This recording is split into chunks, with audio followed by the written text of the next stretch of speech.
శ్రీ గురుచరిత్ర అధ్యాయం 5 శ్రీ గణేశాయ నమః శ్రీ సరస్వత్యై నమః శ్రీ గురుభ్యో నమః. ముందుగా ప్రస్తావన. శ్రీ గురుని మహిమ విని భక్తి కలిగి ఆయన మహిమ గురించి చింతన చేస్తూ ఆయన దర్శనం కోసం తపిస్తున్న నామధారకుడికి మొదట స్వప్న దర్శనం, ఆ తరువాత అవధూత ప్రత్యక్ష దర్శనము కలుగుతాయి. ఇది నిర్దిష్టమైన పద్ధతి. రాజు సుమతి కూడా దత్తమహిమ తెలిసి ఆయన భక్తులై అతిథులను ఆయన రూపంగా భావించి సేవిస్తుండగా స్వామి భిక్షు రూపంలో మొదట దర్శనమిచ్చి అనుగ్రహిస్తారు. తపస్వి అయిన అత్రి మహర్షికి కూడా దత్తస్వామి మొదట ధ్యానంలో దర్శనమిచ్చి అటు తర్వాతనే మానవ ఆకృతిలో అతిథులుగా ఆశ్రమానికి వచ్చినట్లు 16 దత్త అవతారాల వృత్తాంతంలో దత్త భాగవతంలో ఉంది. ఆధునిక యుగంలో కూడా శ్రీ వాసుదేవానంద సరస్వతి స్వామి వారి అనుభవం అలానే ఉంది. శ్రీ సాయిబాబా, అక్కల్కోట్ స్వామి చరిత్రల్లో కూడా శ్రీ గురుచరిత్ర, శ్రీ గురుగీత పారాయణ చేసే ఎందరికో మొదట ఆ మహనీయులు స్వప్న దర్శనమిచ్చి అటు తర్వాత వారికి ప్రత్యక్ష దర్శనం లభించడం చూడొచ్చు. పారాయణ వలన ముముక్షత్వము, దైవీ సంపద, సద్గురువు యొక్క దర్శన అభిలాష మొదట తీవ్రతరమై సేవించుకోగల సంస్కారం కూడా హృదయానికి కలుగుతుంది. ఈ నిర్దిష్టమైన పద్ధతిని విడిచి మనకై మనము సద్గురువు కోసం అన్వేషిస్తే కలి వైపరీత్యం వల్ల కపట సద్గురువుల బారిని పడడం తథ్యం. ఒక మహనీయుడు చెప్పినట్లు, మనం అగ్నులం కనుక మన నిర్ణయం ఆ విషయంలో కూడా లోపభూయిష్టంగా ఉండి తీరుతుంది అని. దత్త అనుగ్రహం నామధారక శర్మకు సిద్ధుని దర్శనంగా మాత్రమే కాక ఆయన నిత్యము చదువుకునే శ్రీ గురుచరిత్ర గ్రంథం రూపంలోనూ అందుండి గురులీలలు శ్రవణం చేసే భాగ్యంగానూ లభించింది. ప్రత్యక్షంగా శ్రీ గురుని సేవించిన సిద్ధుడు వ్రాసింది కనుక ఆ గ్రంథం యథార్థంగా దాని రూపంలో పారాయణ సమయంలో సిద్ధుడే మనకది చెప్పినట్లవుతుంది. కాబట్టి తగిన శ్రద్ధతో పారాయణ చేయాలి. ఇప్పుడు నామధారకుడు సిద్ధమునితో ఏం మాట్లాడారో ఆ వివరణ చూద్దాము. కథ ఆరంభం. నామధారకుడు ఇలా అంటున్నాడు: మహానుభావ, భగవంతుడు కలియుగంలో కూడా 2 సార్లు అవతరించారన్నారు కదా, వాటి విశేషాలు వివరించండి అన్నారు. అతని యొక్క శ్రద్ధాభక్తులకు సిద్ధముని సంతోషించి, మంచిది, ఈ కథలు వినడం వల్ల నీకు ఎంత ప్రయోజనమో అవి చెప్పడం వల్ల నాకు అలాంటి ప్రయోజనమే కలుగుతుంది, కాబట్టి చెప్తాను, శ్రద్ధగా విను అన్నారు. ధర్మాన్ని, ధర్మాత్ములను రక్షించి దుష్టుల యొక్క దౌష్ట్యాన్ని రూపుమాపడానికే భగవంతుడు తన లీల చేత మానవ రూపంలో అవతరిస్తూ ఉంటాడు. ఈ కలియుగంలో కూడా అలాగే. ఇప్పుడు మనం కూర్చున్న గంధర్వపురానికి తూర్పు దిక్కున దూరంగా పవిత్రమైన గోదావరి సమీపంలో పిఠాపురం అనే అగ్రహారంలో ఆయన అవతరించారు. పిఠాపురంలో అప్పలరాజు శర్మ, సుమతి అనే పుణ్య దంపతులు ఉండేవారు. వారు బ్రాహ్మణులు, ఆపస్తంభ శాఖకు చెందినవారు, దత్తభక్తులు కూడాను. వారికి ఎందరో పిల్లలు పుట్టారు గాని అందరూ చనిపోగా 2 మాత్రమే బ్రతికారు. వారిలో ఒకరు కుంటివారు, మరొకరు గుడ్డివారు. ఆ తర్వాత కూడా 2 పిల్లలు పుట్టి చనిపోయారు. నిత్యము భిక్షకై వచ్చేవారిని శ్రీ దత్తరూపాలుగా భావించి వారు భిక్ష సమర్పించేవారు. ఒక అమావాస్య నాడు వారింట్లో బ్రాహ్మణులను పిలిచి శ్రాద్ధకర్మ ప్రారంభించారు. అలాంటి రోజున బ్రాహ్మణ భక్తులు భోజనం చేయకముందు మరెవ్వరూ భోజనం చేయరాదని శాస్త్రం. కానీ ఆనాడు బ్రాహ్మణులకు భోజనం వడ్డించకముందే వారింటికి దండకమండలు ధరించిన ఒక సన్యాసి వచ్చి భిక్ష కోరాడు. శ్రాద్ధ కలాపంలో నిమగ్నుడై ఉన్న ఆ ఇంటి యజమానికి ఆ సంగతి తెలియదు. ఇల్లాలైన సుమతి ఆ వచ్చిన సంయమీంద్రుణ్ణి శ్రాద్ధభోక్త అయిన పరమేశ్వరుడే అని తలచి తన మా కులదైవమైన శ్రీ దత్తాత్రేయుడే అని విశ్వసించి ఆయనకు భిక్ష ఇచ్చింది. ఆమె యొక్క భక్తి విశ్వాసాలకు సంప్రీతుడైన ఆ యతీంద్రుడు యథార్థమైన తన దత్తాత్రేయ స్వరూపంలో దర్శనమిచ్చారు. నామధారక, అప్పటి ఆ స్వామిని చూడడానికి 1000 కన్నులు కూడా చాలవు. వర్ణించడానికి ఎన్ని వేల నాలుకలైనా సరిపోవు. 2 చేతులలో శంఖచక్రాలు, 2 చేతులలో ఢమరు త్రిశూలాలు, మిగిలిన 2 చేతులలో జపమాల కమండలాలు ధరించి 6 బాహువులతో 3 ముఖాలతో స్వామి వెలిగిపోతున్నాడు. వెండి కొండవలే తెల్లని కాంతితో ఆయన మూర్తీభవించిన శుద్ధ సత్వమా అన్నట్లు ప్రకాశిస్తున్నాడు. ప్రపంచంలోని దీనులను ఉద్ధరించడానికి 6 చేతులు చాలక అనేకమైన బాహువులే ఆయన శిరస్సు నుండి వచ్చాయా అన్నట్లు ఆయన జటాజూటం నుండి జుట్టు పాయలుగా వేలాడుతుంది. ఆ తల్లి సుమతీదేవి తన జన్మ సార్థకమయ్యేలాగా ఆ అమృతమూర్తిని ఒళ్ళంతా కళ్ళు చేసుకుని ఆ కనులతోనే పానం చేయసాగింది. అప్పుడు ఆ కరుణాకరుడు, తల్లి, అచంచలమైన నీ విశ్వాసానికి సంప్రీతుడినయ్యాను. శ్రాద్ధ బ్రాహ్మణుల భోజనం చెయ్యకముందే నేను పరమేశ్వరుడనే విశ్వాసంతో భోజనం పెట్టావు. నీ అభిష్టమేమిటో చెప్పు, నేను తప్పక నెరవేర్చగలను అన్నాడు. స్వామి మాటలు అమృతధారలై ఆమె చెవుల ద్వారా శరీరంలోని సర్వ ధాతువుల్లోకి ప్రవహించాయి.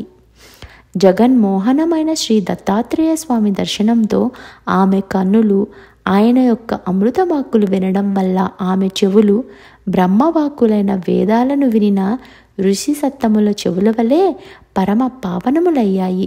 ఆమె కృతజ్ఞతతో, పరమాత్మ, యోగుల్ని కూడా ముగ్ధుల్ని చేసేలా దర్శనమిచ్చావు. అంతేకాక నా చేతి అన్నం స్వీకరించావు. ఇంతకంటే నాకేం కావాలి? నేను ధన్యురాలిని. ఈనాటి శ్రాద్ధ దేవతలైన మా పితృదేవతలు కూడా ధన్యులయ్యారు. నీవు భక్తుల కోరికలీడ్చే కల్పవృక్షానివి. నీవు నన్ను తల్లి అని సంబోధించావు కనుక నేను ప్రత్యేకంగా నిన్ను వరం అడగాల్సిన పని లేదు. నీవిచ్చిన మాటని నిలుపుకో చాలు అన్నది. భక్తి శ్రద్ధల వలన జాగృతమైన ఆమె బుద్ధిశక్తికి ఆశ్చర్యచకితుడైన శ్రీ దత్తాత్రేయ స్వామి ఇదివరకు అత్రి మహర్షి అడిగినట్లే ఈమె కూడా లోక అనుగ్రహార్థం ఇలాంటి కోరిక కోరుతుంది అనుకున్నారు. ఆయన, అమ్మా, నాతో సమానుడైన పుత్రుడే నీకు జన్మిస్తాడు. కానీ నీవు పుత్ర వ్యామోహంతో అతని మాటను పట్టించుకొనక నీవు చెప్పినట్లే అతడు చేయాలని నిర్బంధించకూడదు. అతడు చెప్పినదే అక్షరాల అమలు జరపాలి అన్నారు. ఆ దర్శనంతో మరింత నిశితమైన బుద్ధిశక్తి గల ఆమె, స్వామి, నేను మానవ మాతృరాలిని. నాకు పుత్ర వ్యామోహం కలగడం సహజం. అది లేక మాతృవాంఛ పరిపూర్ణమయ్యేదెలాగా? కాబట్టి పుత్రుడు జన్మించాక సమయానికి అనుకూలంగా అట్టి వివేకాన్ని నీవే అనుగ్రహించాలి అని ప్రార్థించింది. ఆమె సమయస్ఫూర్తికి మెచ్చి దత్తస్వామి నవ్వి ఆశీర్వదించి అంతర్హితులయ్యారు. సుమతీదేవి ఆనంద పారవశ్యంతో ఇంటి లోపలికి వెళ్ళి పితృశ్రాద్ధాది కార్యకలాపాన్ని కొనసాగిస్తున్న భర్తను పక్కకు పిలిచి, స్వామి, నేను ఈనాడు ఒక అపరాధం చేశాను. చేసిన అపరాధం చెబితే దోషం పోతుంది. శ్రాద్ధ బ్రాహ్మణులు ఇంతవరకు భోజనం చేయలేదు కదా, కానీ ఇప్పుడే ఒక సన్యాసి వచ్చి భిక్ష అడిగారు. ఆయనే యజ్ఞపతి, శ్రాద్ధ ఫలభోక్త అయిన శ్రీ దత్తాత్రేయ స్వామి అని భావించి భిక్ష ఇచ్చాను. ఆయన సంతోషించి తన నిజరూపమైన దత్తాత్రేయ స్వామిగా దర్శనమిచ్చారు అని చెప్తుంటే ఆమె శరీరం రోమాంచితమై, కంఠం గద్గదమై, కన్నులు ఆనంద బాష్పాలతో నిండాయి. ఆ మాటలు విన్న రాజశర్మ ఆమె ముఖంలో తాండవిస్తున్న ఆనంద పారవశ్యానికి ఆశ్చర్యచకితుడై సంతోషంతో, సాధ్వి, మనం బ్రాహ్మణులకు భోజనం పెట్టి ఆ శ్రాద్ధ కర్మను యజ్ఞభోక్త అయిన విష్ణువుకే కదా అర్పిస్తాము. అటువంటప్పుడు నీవు పెట్టిన భిక్ష భగవంతుడే స్వయంగా గ్రహించాడంటే అది మన మహాభాగ్యం కదా. అది కేవలం నీ విశ్వాస ఫలమే. నీవు చేసిన ఈ మంచి కార్యం వలన నీవే కాక అందరము కృతార్థులమయ్యాము. శ్రీ దత్తస్వామి మధ్యాహ్న సమయంలో అనేక రూపాలలో భక్తులను ఉద్ధరించడానికి ఆయన అతిథి వలె సంచరిస్తుంటాడని విన్నాము. ఆచరణలో జరిగిన లోపం వలన అతిథి ఆకలితో తిరిగిపోతే సాక్షాత్తు ఆ శ్రీహరే తిరిగిపోయినట్లు. నీవు చేసిన పని ఎంతో కళ్యాణకరమైనది అని ప్రశంసించారు. అప్పుడు ఆ పరమస్వాది సుమతి మహారాణి ఏం చెప్పారంటే, తనకు స్వామి వరం ఇచ్చిన సంగతి వివరంగా ఆమె భర్తతో చెప్పారు. రాజశర్మ అందుకు ఆనందభరితుడై, కళ్యాణి, నీవు మన వంశానికి ప్రపంచానికి కూడా మంగళకరమైనదే కోరావు. నేను ధన్యుణ్ణి అని ఆమెను మనసారా అభినందించి మిగిలిన శ్రాద్ధ కలాపాన్ని యథావిధిగా పూర్తి చేశాడు. త్వరలో ఆ సతీమ తల్లి సుమతీదేవి గర్భం ధరించి ఒక భాద్రపద శుక్ల చతుర్దశి నాడు ఉదయం శుభముహూర్తంలో కాలాతీతుడు, పుట్టుక లేనివాడు అయిన భగవంతునికి పుట్టుకనిచ్చింది. దైవజ్ఞులు ఆ శిశువు యొక్క జన్మలగ్నం, గ్రహస్థితి గణించి సాక్షాత్తు కల్పవృక్షమే వారింట వెలసిందని, సాక్షాత్తు దత్తాత్రేయుడే అవతరించాడని అన్నారు. రాజశర్మకు కలిగిన అదృష్టాన్ని పూర్వం అత్రి మహర్షికి ప్రాప్తించిన మహద్భాగ్యంతో పోల్చారు. ఆ శిశువు పాదాలలో దివ్య చిహ్నాలు మొదలైన శుభ లక్షణాలతోనూ అప్రతిమాన తేజస్సుతోనూ ప్రకాశిస్తూ ఉండటం వలన అతనికి శ్రీపాదుడు అని నామకరణం చేశారు. నామధారక, అది కలియుగంలో శ్రీ దత్తాత్రేయ స్వామి యొక్క మొదటి అవతారం. పుట్టినది మొదలు శ్రీపాదస్వామి శుక్లపక్ష చంద్రునిలాగా అందరికీ ఆహ్లాదాన్ని అందిస్తూ, ఆనందం చిందిస్తూ, ముద్దులు మూటగడుతూ పెరిగి 8 ఏండ్ల వాడయ్యాడు.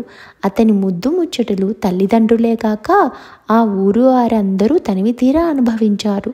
అతని పాదస్పర్శతో ఆ ఊరు, అతని జననము, బాల్య జీవితాల వలన ఆ పవిత్ర గోదావరి ప్రాంతము ఎంత ధన్యత పొందాయో చెప్పతరమా?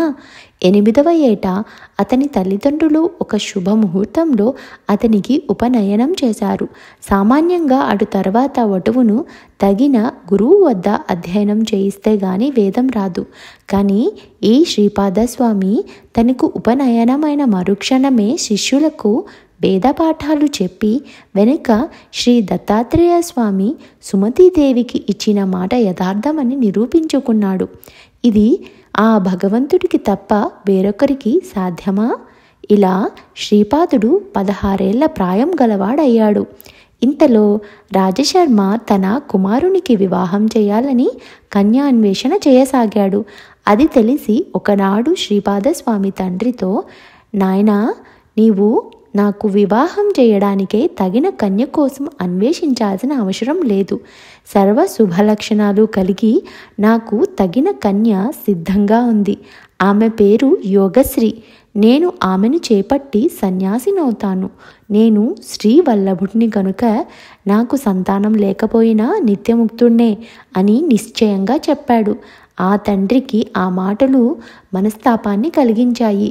కన్నుల నీరు కారుతుంటే రాజశర్మ గద్గద స్వరంతో, పెళ్ళుబుకుతున్న పుత్ర వ్యామోహంతో స్వామితో ఇలా వాపోయాడు. అబ్బాయి, నీవు గనక సన్యసించి మా దగ్గర లేకుండా పోతే మేము నీటి నుండి బయటపడిన చేప పిల్లల వలె శోకంతో విలవలాడి మరణిస్తాము. నీవు సాక్షాత్తు పరమేశ్వరుడివే అయినా మా పుణ్యం వలన మాకు బిడ్డవై జన్మించావు. అట్టి నీవే తల్లిదండ్రులమైన మమ్మల్ని శోకసాగరంలో ముంచి వెడిలిపోవటం ఉచితమేనా? భగవంతుడువు, ధర్మగోప్తవు, ధర్మరక్షకుడివి అయినా నీవే పుత్రధర్మాన్ని నిర్వహించకుంటే ఎలా అన్నాడు.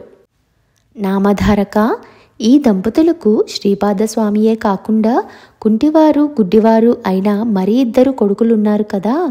రాజశర్మ ఆ 2 శ్రీపాదస్వామి వద్దకు తెచ్చి, నాయనా, నిన్ను స్మరించడం చేతనే సంసార బంధం తొలగిపోతుంది.